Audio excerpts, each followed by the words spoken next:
Let's bring in our next conversation piece on News at Prime. The Science, Technology and Innovation Department is facing a budget shortfall of 377 million rand. Minister Dr Blade Nzimande tabled his 9 billion rand budget for 25-26, and he's promising to drive innovation across townships and rural areas despite the constrained resources. But critics say underfunding, inequality in research support and dysfunction in some of the key agencies are holding back progress. Dr Nzimande joins us this evening to talk about his department's plans. Minister, good evening. Thank you as always for your time. We appreciate it. So as I've shared, that budget has been cut again following a 1.4 billion reduction last year. How can you realistically expect to deliver on what is an ambitious STI agenda with a shrinking budget? Good evening, Iman, to you and your viewers and listeners. The question we're asking is a very important question. I also conceded to that from all the political parties, in fact, in the debate yesterday, to say that the funding of science, technology, and innovation in our country is woefully inadequate. But in many respects, despite that, we are punching above our weight, because we are pursuing strategies that, even if they do not cover everything, but they are enabling us to be able to get some extra resources. For instance, the Council for Scientific and Industrial Research, which is one of our premier entities in science, despite its own shortfall, but they are making some extra money from the projects that they are actually doing. The second thing that I highlighted yesterday, insofar as funding is concerned, is that we are going to be making a case to National Treasury. We know that National Treasury can only go thus far. But in addition to this, what we also want to do is to go to major industrial and economic funders within government, outside of Treasury. Like, for instance, I intend to engage the Public Investment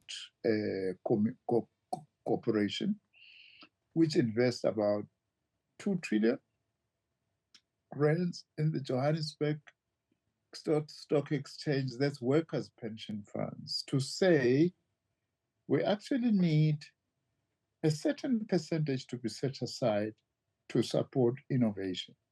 But it's not just money that we want to be set aside, that it is there sitting. It's money that should be tied to many practical projects that we have.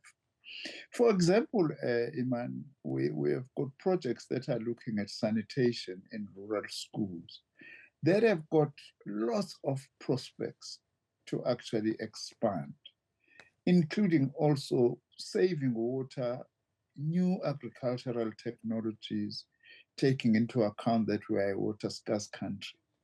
We need to upscale those. Yeah. So when one goes to the PICs to say, here are projects that are succeeding, but they are just too small, we need so much money to actually upscale this. Also, we are going to be engaging the private sector, which we have been doing. Also, not to say, give us more money, but to say, give us money to do A, B, C, D in order to be able to upscale. For instance, some of the things we are doing, very good work in mining. Minister, before you move forward, pardon me, just before you move forward into some of those areas, let's go to the gambit that you presented in Parliament, acknowledging the underfunding as you've done now, but pointing to the PPPs as the solution. We've heard parties like the MK and the EFF say that these PPPs risk corporate capture. So what safeguards would you say, Minister, are in place to ensure that science policy remains in the public interest and not driven necessarily by profit motives? Very important. Of course, you can't avoid the fact that if you partner with the private sector, they will want to invest in something that brings profits to them. That's a reality that you actually face when you partner with the private sector.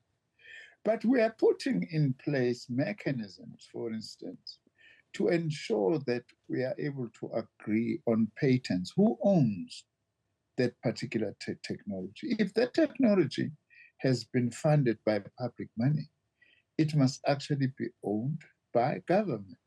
And then we are able to work with partners to say, let's then upscale the production of these things. That is one way of actually dealing with this particular problem, so that you do not have the private sector just, in a way, stealing these products and intellectual property and running away with them. But at the end of the day, you can't run away with the fact that they have to make a profit. As long as out of that profit, monies also flow back to actually fund research. But it's not only the private sector, by the way. There are also public, state-owned enterprises that we are working with now, like Denel. Denel has got massive facilities that we are working with to ensure that we are able to develop our space technologies and space sciences by partnering with Denel, which is also a public. We used to work with ESCOM very well.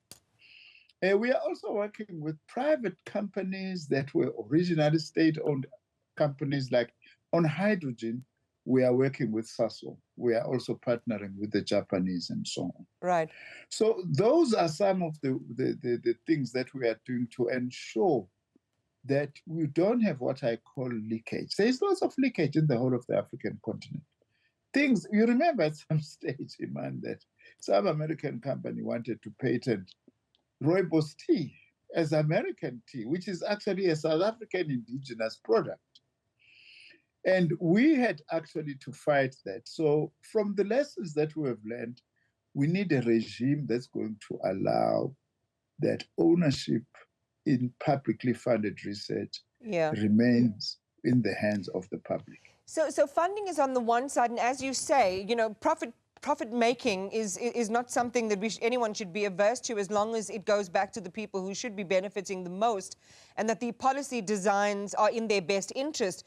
But you also spoke of taking science and innovation to the townships and the villages. This is something opposition parties also say seems to be largely rhetoric. So share with our viewers tangible evidence that rural communities are benefiting from the DSTI's programs. It's not rhetoric. First of all, we've got some programs that we are doing with the Department of Basic Education. They are not as massive as we would like them to be. For instance, we've got a project where we are converting containers into becoming computer labs, which we are donating to schools, as low as primary school, so that young people from the rural areas are able to begin to benefit on that school. We've also built science facilities. I wish I could take yourselves, Iman, to some of the rural projects that we are doing. There's a science center, for instance, in Kofimbaba, which is doing something wonderful. That it's not just that beautiful science center where students visit, but it's connected to 17 schools, such that, for instance, if you have got a very good mathematics teacher, you are able to connect 17 schools for that teacher to actually speak to schools, maths students or maths learners in 17 schools and be able to benefit out of that. There is a lot of that we are doing. Also, we've got scholarships. Our scholarships, we make sure that also a certain percentage goes to rural areas. Just like now, for instance, 55% of our postgraduate scholarships are meant for women in order to address the problems that you are actually talking about. Yeah. So there is lots that we are doing in rural areas. It's not enough, let me admit, but which actually begins to show that we can be able to do more and that we can leave rural areas behind. Inevitably, technology at the moment is urban-centered, but that's what we must also do. So, which is what we are addressing, as I'm giving you these practical examples. Yeah. I mean, there's so many areas. I'm just, you know, sort of aggrieved that we don't have enough time, because the issues around postgraduate research, There are issues around governance and oversight at TIA, which is meant to be a centrifuge, really, in making sure that there's momentum behind some of these projects. But maybe if you can just quickly, Minister, just high level, share with us what projects are likely to fall by the wayside. One can appreciate the resourcefulness, and as you say, you're making inroads in certain areas that you strategically wanted to, but what projects are at risk? What initiatives are at risk? Well, some of the initiatives that are at risk is that we are not increasing the numbers that we want. For instance, in terms of women researchers, much as we are funding more, but the amount of money that is available is not enough. The other problem that we have is the pipeline from schooling, producing the necessary numbers that we actually need. And the pass rate of not less than 60% if you want to be following scientific or engineering programs, pass in math and science. Those are some of the areas that are like a really deep problem. That is why part of our activities is actually to try and tackle this thing of fear of maths and science, which is still a very common thing, You will find some school principals saying, no, drop out of doing pure maths and do functional, math literacy, that's what it is called now, because they want to improve the pass rate. But the problem with that is that it actually interferes with the kind of pipeline that we need. Those are some of the things that we actually need to be doing. Infrastructure is going to suffer. For instance, the cuts that we have experienced are going to affect some science infrastructure that we actually need to build. For instance, the 300 million that we are actually talking about, largely it's money for science infrastructure that are actually a big challenge. But we are looking at ways and means. For instance, we've agreed with the new DG that one of the big things we need to do immediately is mobile laboratories, for instance, to try and overcome that there are 60% of our schools do not have laboratories. So if we do mobile, we are not going to have each school having a laboratory, but you can actually have a truck that actually does a district that on certain days it's at particular schools and on other days it's at particular schools. To try and overcome this in a relatively cheaper, not that it's inexpensive, but in a relatively cheaper way, to try and use the monies that we have in order to expand. But let me admit, unless as government, but not government alone, we pull together. That is why our mission now says we want to place science, technology, and innovation at the center of government, at the center of education, at the center of industry, and at the center of society, because we want the whole of South Africa to understand that we are not going to develop as a country unless we put more money into science, technology, and innovation. And we should speak again when those, mobile units are on the ground and through schools, because, I mean, essentially we want to see a lot more activity happening in terms of the deployment of those resources and then having the strategic change that you're talking about. Minister Nzimande, before I let you go, I mean, there's a moment we are in, and I'm just pivoting away from your budget address now, because we've been speaking to cabinet ministers and leaders. Tonight, you would have seen a statement from the Judiciary responding on the Mkhwanazi matter, which I'm sure you, like all South Africans, are concerned about. We saw that news conference at the weekend. We're in a moment also where the president is going to address the matter on Sunday at 7. But it has shaken the foundation of South African society. So I'd love your thoughts as a leader. Of course, you are a senior leader in the SACP. Your thoughts on this moment, and then I have a second question for you on this as well. And perhaps even a message to South Africans who are wondering what on earth is going on and who do we trust? Look, my own stance really is that the president has issued a statement and made an indication that he takes this matter very seriously. I agree with that. That allegations of this nature are very serious. They need to be taken up. And the president is going to be addressing the nation on Sunday. And we are hoping that out of that he will come up with a way of actually getting into the depth of this matter and leaving no stone unturned. Allegations that have been made have got to be proven. That is the main thing. We are guided by the rule of law as a country. If allegations are made, of course, if they are serious, we must take them seriously. But they also have to be proven. We hope that the president is actually going to come up with mechanisms that are going to get into the bottom of this matter and avoid grandstanding as some political parties are doing, behaving as if, all these things have been proven or not. Of course, political parties, they tend to do that, being very opportunistic. I think we will do ourselves a big favor as a country if we wait for the president to come up with a way of actually dealing with this thing so that we get into the bottom of this matter as to what the problem really is about. I mean, some of these problems, yeah? No, go ahead, sir.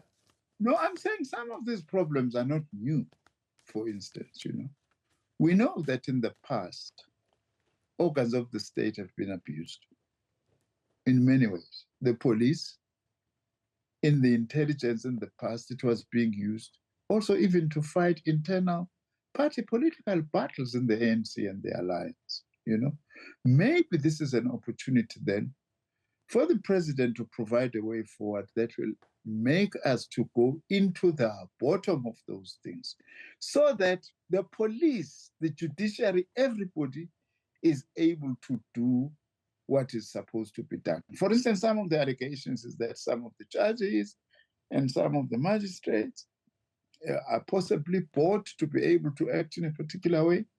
This is an opportunity to go to the bottom of this matter. That's my view. Yeah.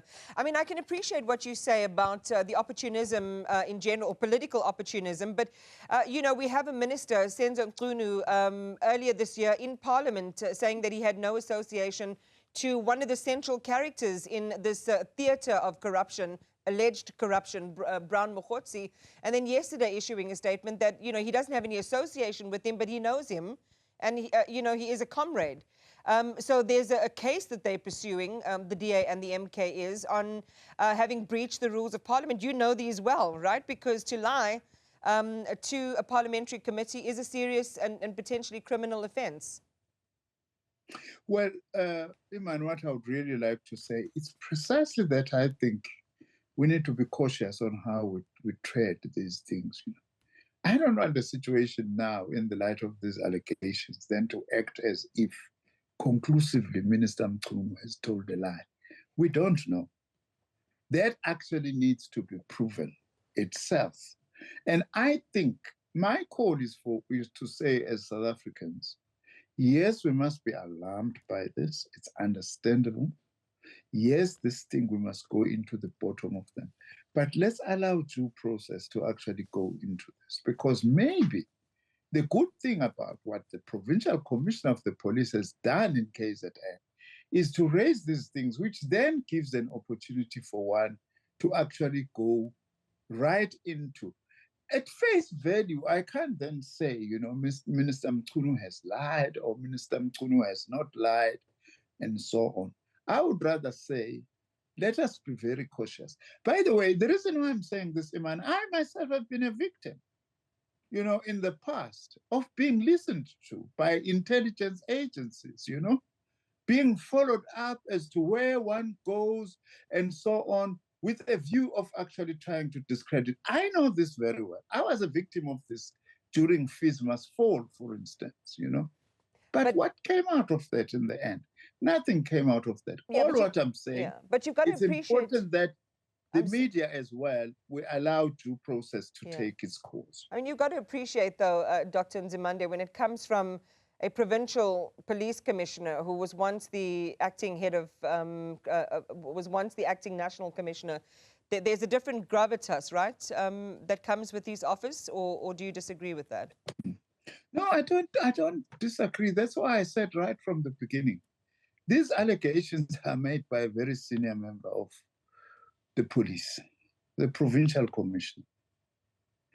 So they must be taken seriously. President has said as such, these allegations are very serious. But what is the best way of dealing with them? We shouldn't be tempted and say we choose the juicy parts, and so on. The minister may have done this or has actually not done this. It's something that's of concern. The provincial commissioner says, for instance, there are drug lords and drug dealers who have got big problems with drugs. Maybe what he has opened up is also going to allow us to be able to get to the bottom as to who are these drug dealers? Who are they actually linked with? I'm not by any means minimizing this, as I have said right from the word go. But my stance is that let's give due process to actually go to the bottom of this matter. Have you counseled Senzo Mqunu, final and quickly, Dr. Nzimande, so sorry again to have kept you longer than I intended. Have you counseled him, spoken to him? Has he reached out? What advice are you giving, if any? No. Okay. We are colleagues, we come and attend similar meetings, and so I haven't on my side, because what do I say? Do I say, hey, Matsingwana, what is actually going on? He has himself actually said publicly that at an appropriate time he'll be able to answer these. All right. And I hope he does. Dr. Nzimande, thanks for your time this evening. Appreciate it.